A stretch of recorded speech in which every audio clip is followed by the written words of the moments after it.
Did you do anything for Valentine's Day? I don't observe Valentine's Day in my house.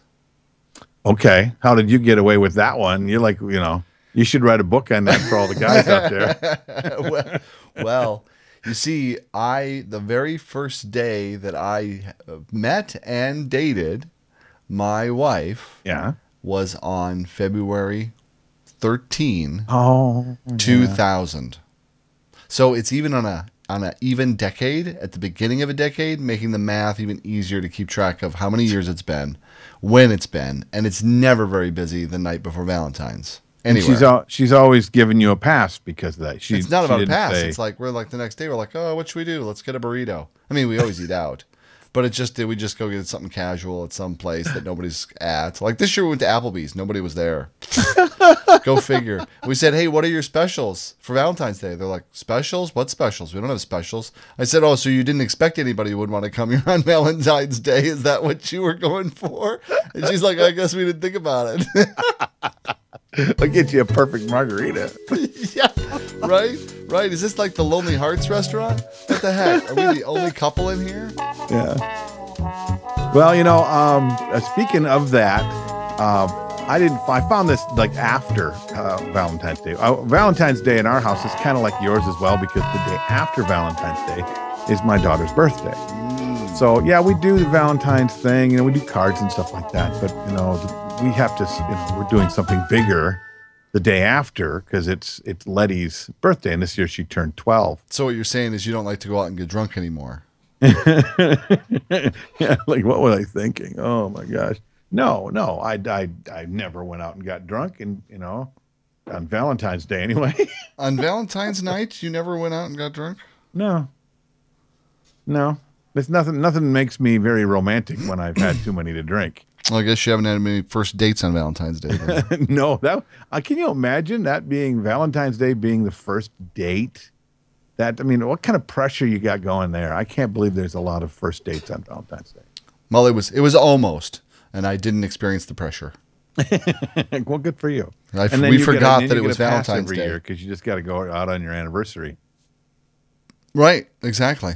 Yeah, my wife's birthday is really close to our anniversary, and she didn't give me a pass. So I got to do an anniversary present and a birthday present, regardless of how many days away each one of them are. So that's called Amazon.com. Select a date shipping. That way you find the thing, go, oh, this looks good, and then you click it to ship like a few days before, so you never forget. All you got to do is remember to say, of course, yes, lovely dear, instead of what? You got what? Well, I don't know why you got a package. Did you see this story? Spotify. You've seen Spotify? Have you ever used it? Yeah, Kelly, my wife uses Spotify. Well, maybe she was helpful with this. Spotify has revealed all the songs that we have sex to. What? Yes. Well, she's been hiding that from me. Apparently, they know some pretty personal stuff about us. Because how do they there's know? A lot of people that have done playlists that they call sex. Oh, I see. And the survey of these playlists, 56 of which were put together by men, 56% rather, discovered that the 2-minute the 2-minute instrumental song Intro by the XX is the #1 song to make love to. Really? Yes. Well, they are pretty romantic, those instrumental. Two. Just the instrumental. Do they play that in a loop? Well, it depends on if it's the guy's favorite song or the girl's, I suppose. Okay. The rest of the top 10 songs, let's see here. From Eden by Hozier. Menswear by the 1975. Magic by Coldplay. Oh. Special remix of You and Me by Disclosure. Sweet Ophelia by Zella Day. Let's Get Started by Dylan Gardner. Night Like This by LP. Talk Is Cheap by Chet Faker. And Dreams by Fau de Toy. How many of those songs have you heard of? Half of them. Half of them. That speaks. That's there's more than a few in there that I hadn't heard of, which speaks to how many a lot about my life and my sex life. Sadly, I just need to mention that that Bill is practicing a second language, so we're actually overdubbing his English onto his speaking of Dutch during the show. What's going on? Well, just your Dutch vowels and consonants aren't matching the English voiceover that we've laid over this. Oh no, am I lagging again? Well, some would call it lagging. I call it really mastering a language. Oh, fine. What song do you like to have sex to? Enjoying this stuff. They're not now. They just this is the reason why people don't watch our show. They only listen. What songs do you like to have sex to? I don't play any music. I cry a lot, but it has nothing to do with whether or not.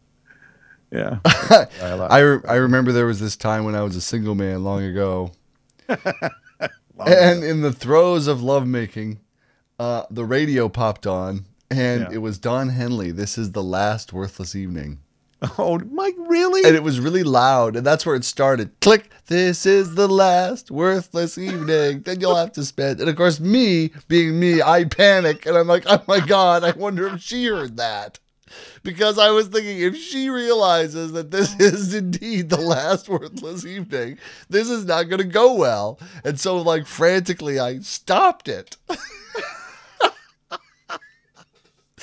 I stopped it so that, you know, it wouldn't influence the rest of the evening. And it didn't seem to, although I wondered all the way to the end. Oh, my gosh. Oh, and speaking of one more thing for Valentine's Day, you know, the 50 Shades of Grey, they like broke every record in the world, right?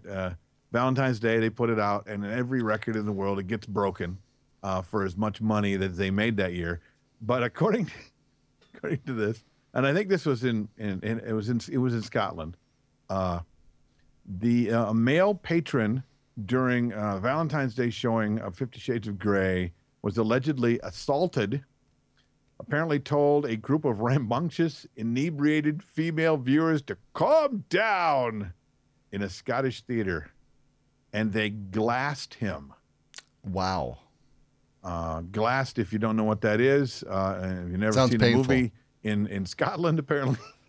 Yeah. Glassed him with a bottle or some other weapon. Besides being the worst film I've ever seen, 3 women are getting arrested and put in a police van when we arrived, said the moviegoer. Incredibly drunk women vomited in the aisles and the corridor.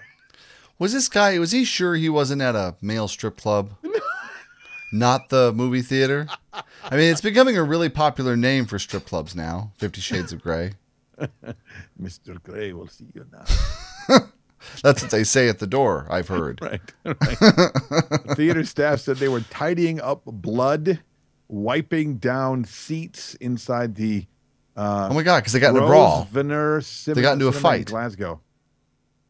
They serve alcohol in the place. Wow, of course. And they got into a fight?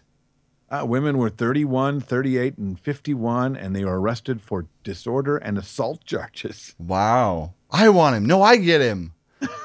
You know, that argument that can always ruin a friendship. It was the theater says it's an isolated incident and dealt with rapidly. Of course. This hasn't happened since Alfie.